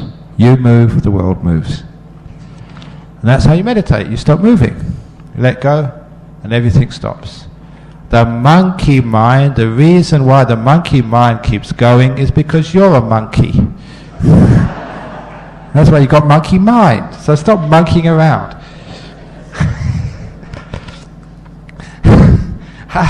How to differentiate the teaching of the Dhamma preacher, whether it's according to Buddha teachings? Since there are many different opinions regarding Dhamma and Vinaya, yeah, sure there are. You can actually put it into a certain framework. There's some things which certainly cannot be the teaching of the Buddha. So there's something like a monk having sex. You can't do that. That's so clearly against the teaching of the Vinaya, for any reason whatsoever. So if any of you, I say this because sometimes it does happen. Sometimes silly lay people, they listen to a stupid teacher and the teacher says, oh, it's okay to have sex with me, it will make you enlightened quicker. And people believe that rather than questioning, and they get abused, and that's really bad. It's bad for religion, bad for Buddhism, bad for everybody. So at least know that much. A teacher would not demand your money. Generosity comes from the heart, not out of an obligation. Who says you have to pay so much of your income or you have to do this. A good teacher would encourage your generosity but never demand it. And would empower you, not to make decisions for you, but to teach you how you make your own decisions. An empowerment. Now that's actually obvious, and so if any teachings or teachers deviate from that, be very careful. Maybe leave. But within what is obviously right, there is lots of leeway. So if you see people are being compassionate and kind, and they're being simple, and they're being frugal, and they're being peaceful, then that's within the Dhamma Vinaya. The best explanation I had was the Buddha's teaching to one of his disciples, Upali. It was repeated to the first bhikkhuni, Mahapajapati. And the Buddha said, you will know what's the Dhamma, what's the teaching of the Buddha, if it leads to peace, to freedom, to stillness, to enlightenment. You know it, that must be the Dhamma, that must be the teaching of the Buddha. So if it leads to peace, to freedom, to harmony, to compassion, that has to be the Dhamma and Vinaya of the Buddhism. If it leads to the opposite, doesn't matter who teaches it, it's not. If it leads to disharmony, you get angry at, say, the Christians or Sikhs or whatever, that's not Buddhism. That's not Dhamma. If you get angry at your husband, your wife, your kids, you get demanding, that's not Buddhism. So you know it by its effect. And that's direct from the mouth of the Buddha. What is the lay devotee's roles and mission in supporting the sangha? How to support the sangha so that the true Dhamma is protected? You support the sangha with discrimination. So you don't just support them because they're monks, you check out who the good monks and the good nuns are, and if they're not practicing properly, don't support them. It's all right to criticize monks as well. If you see them misbehaving, go and ask them, Venerable Sir, are you supposed to do that? Because your job is not just to support, but to protect. And if you keep supporting obvious bad practices, you're not supporting the religion at all, you're destroying it. So don't go around giving monks expensive things like Rolex watches or big Mercedes-Benz cars. You're destroying the monks or the nuns. That's why, I'm a strict monk, do not give monks money. Give it to their temples. Give it to their monasteries, give it to their organizations. What does a monk need money for anyway? So understand what's appropriate, to give as support. Sometimes there are bogus monks who come to Kuala Lumpur, go to Singapore, and they'll go begging in the streets for money.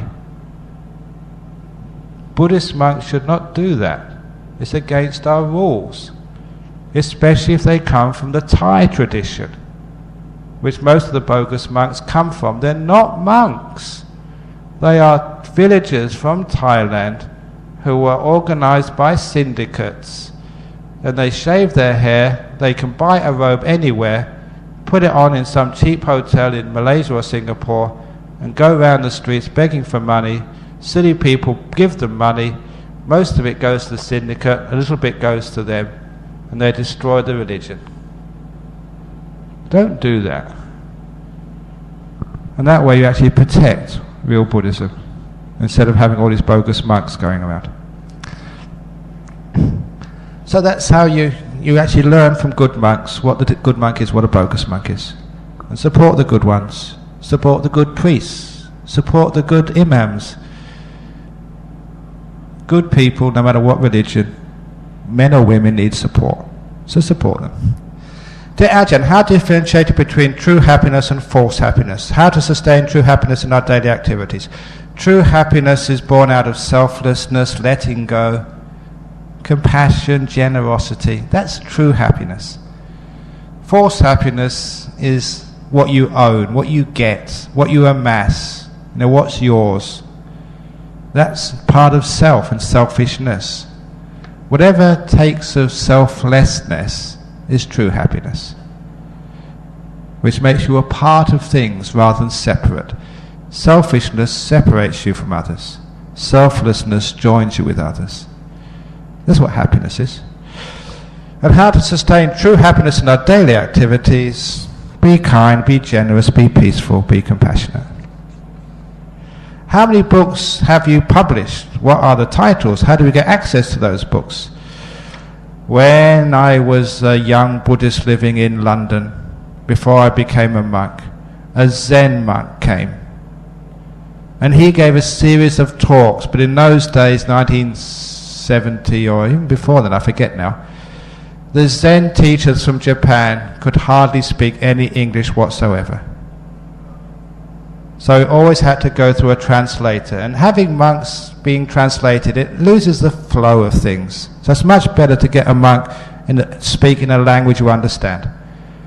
But nevertheless, we were so desperate to have some teaching, so we went even to that Zen monk. But after he finished his tour of England, he actually learned some English. So when I went to his last talk, he could actually speak some words I could understand. And someone asked him a question. After being in England for about a month or 6 weeks, someone said, "What do you think of Buddhism in England?" And for once the monk answered by himself in English without a translator. To the question, "What do you think of Buddhism in England in 1970?" the monk said, "Books, books, books. Too many, too many, too many. Dustbin, dustbin, dustbin." How many books do you need? So I've published too many books, I think. What are the titles? Opening the Door of Your Heart, we use the word open the door of your heart for Australia, but when I sent that book to the United States to be published, they thought that was too soft, and so they changed it for the American market to Who Ordered This Truckload of Dung? It's the same book, but different title. And the Mindfulness, Bliss and Beyond has only been recently published. That's about meditation. And they are apparently going to be available here. Are they? Or Suki Hotu or somewhere. Available from the Buddhist Fellowship over in Singapore. But you'll be able to find them if you really want. Always available from Amazon. What is deja vu in Buddhist point of view? Most deja vus are actually that you see it and you see something which is similar before. It's not actually real. It's a bit of imagination goes on there. Many psychologists have found that out, but nevertheless there always is now and again a deja vu experience where you have experienced that before. And sometimes there is, very weird, but it's very, very rare, where you've had some sort of dream or some experience of the future.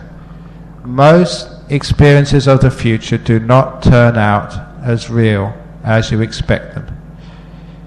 I can't resist one of my favourite stories. I tell it every time I come to Malaysia, about the man in Australia who had one of these prophetic dreams. In his dream, in his bedroom in Perth, he dreamt of a horse race. No, sorry, he dreamt of 5 angels. I wrote about this in my book. These 5 angels appeared to him in a dream, and each angel queued up and presented him with 5 pots of gold each. That's 25 jars of gold. It's worth a fortune. When he received the last pot of gold, he woke up. He was in his bedroom. He looked around. There was no angels, but even worse, no gold. It was only a dream. But he remembered it clear. You know some of those dreams which are so clear? It was one of those vivid dreams. So he remembered it as he went downstairs to the kitchen for breakfast. It was very strange. That morning his wife had made him 5 boiled eggs and 5 pieces of toast. And he thought, 5 angels, 5 pots of gold. What is with this magic number 5? And you can imagine how he felt when he looked at the newspaper. It was 5th of May. 5th day of the 5th month. So he immediately looked in the back of the newspaper, the sports section, the horse racing. There's a racing course, a horse racing course in Perth, named after the English course Ascot. He quickly worked out A-S-C-O-T, 5 letters. Immediately he looked down to the 5th race that afternoon, and he couldn't believe his eyes. On the 5th race, the 5th horse was called 5 angels. These things only happen once in your life. He'd had a prophecy. He dreamt of 5 angels, and a horse by that name was running that afternoon. So, he never told his wife, because women don't understand these things.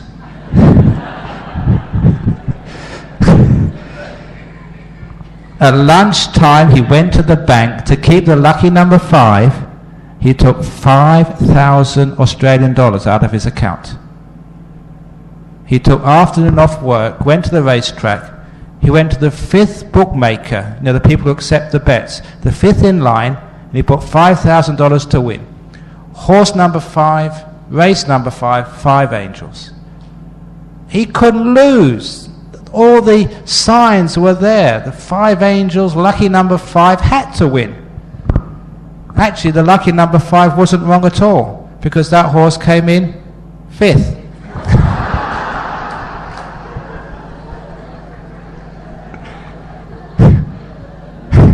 So Be careful of prophetic dreams and deja vu. The Thailand Buddhist amulet is very famous. What is the source of this power of protection? Thank you, Ajahn. The Buddhist amulet is a fraud. It doesn't work. It's got this huge reputation. My master Ajahn Chah refused to buy into that, except for one occasion. On this occasion, one of his disciples had been drafted into the Thai army. And he went to Ajahn Chah to get an amulet to be protected from bullets. Ajahn Chah said, stop believing in that superstition. And he said, look, I've been looking after you for years, Ajahn Chah. I'm going to go in the army. It's dangerous. Give me an amulet to protect me from bullets. No, I won't. Please. Be compassionate. So Ajahn Chah gave in. He said, okay, I can give you a Buddha to wear around your neck, which I guarantee will protect you from bullets. And the man was excited at last. Ajahn Chah said, you can take the big Buddha statue in the main hall, wear that around your neck, that's the only one which protects you from bullets.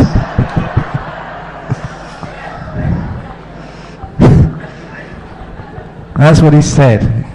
That's why, these enlightened masters are a bundle of laughs. But a sad story which made the Australian papers, this is the true story, that was a true story as well, but this is sad.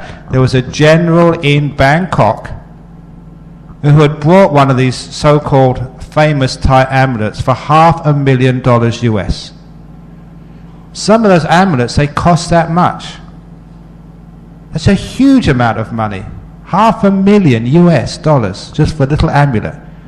Because this was guaranteed to protect you from bullets. And he was in his officer's mess. He'd already been drinking some whiskey.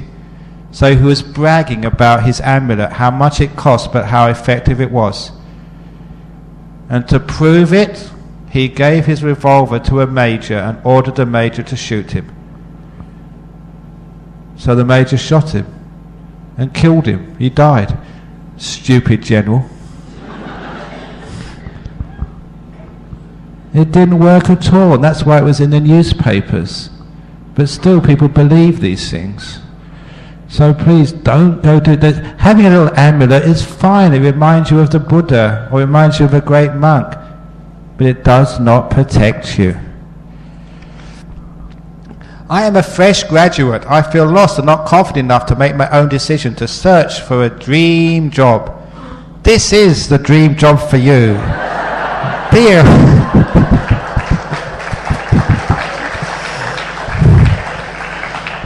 But anyway, there's many types of dreams. Some are called nightmares. Although I was thinking to become a teacher, so dear Ajahn, could you give me some instructions? Sadhu, sadhu, sadhu. If you just graduated, you don't need to make decisions straight away. If you haven't made your decision about your life yet, leave it for a while. Decisions, as I said in the book, is like coming to a crossroads in your life. When you come to a crossroads in your life, sometimes the best thing to do is to sit down at the crossroads and wait for the bus. Don't make a decision yet. When a bus comes at the crossroads, at the front of every bus, you see its destination. It's going to KL, Johor, Penang, or whatever. And if that's where you want to go, once you see the sign on the bus, if it's where you want to go, then you can get on. In other words, when you have a decision to make in life and you're not really sure, wait for a while. The bus is going to come. It only takes 1 or 2 days. And then you feel it's the right decision. And the right decision, especially for your career, is what you feel passionate about, what you really want to do. Not what your parents want you to do, not what's going to make you the most money, but what's going to give you the most happiness. Happy people are successful, remember? Not successful people don't get happiness after. They had it before, or they don't have it at all. So go for happiness in your life. And that's really what your parents want. Your parents want you to be happy, no matter if you're just a bus driver, or just go and sweep or clean the toilets, As long as you're a happy toilet cleaner, that's much better than being a miserable CEO. You can always say you're the manager of a facility in KLIA.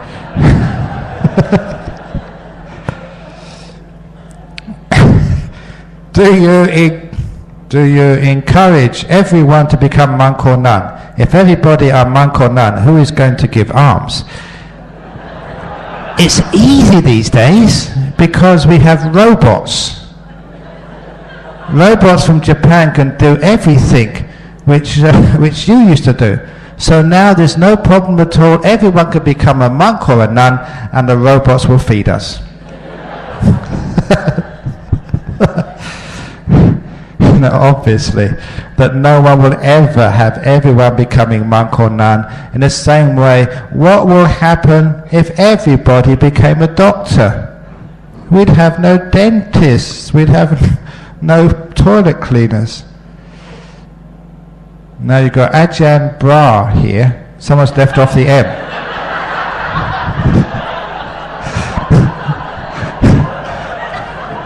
That's Ajahn woman's underwear.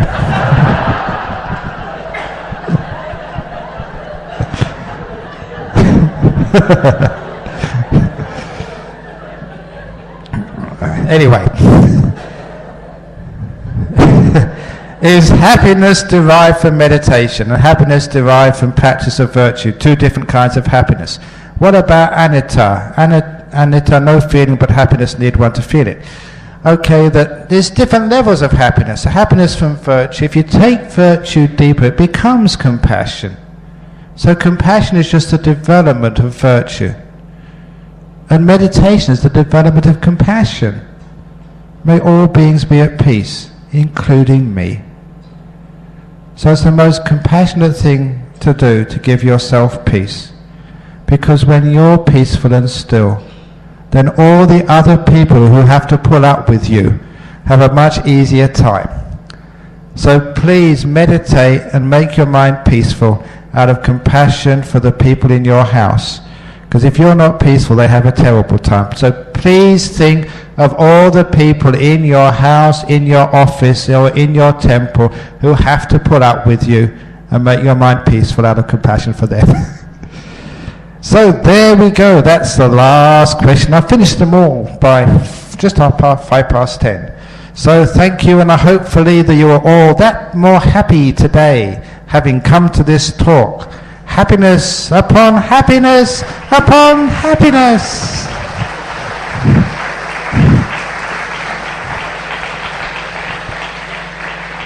And if you're still miserable, you can ask for your money back. Okay, let's give the sharing of merits. So all beings who are not here can also share in the happiness today. Idam me nyatinan hotu sukhita hontu yatayo. Idam me nyatinan hotu sukhita hontu yatayo. Idam me nyatinan hotu sukhita hontu yatayo. And now 3 happy sadhus. Sadhu, sadhu, sadhu. Very good. Okay, everyone, see you again tomorrow. Those of you who can come. And tomorrow night's talk, is it Deep Insight tomorrow?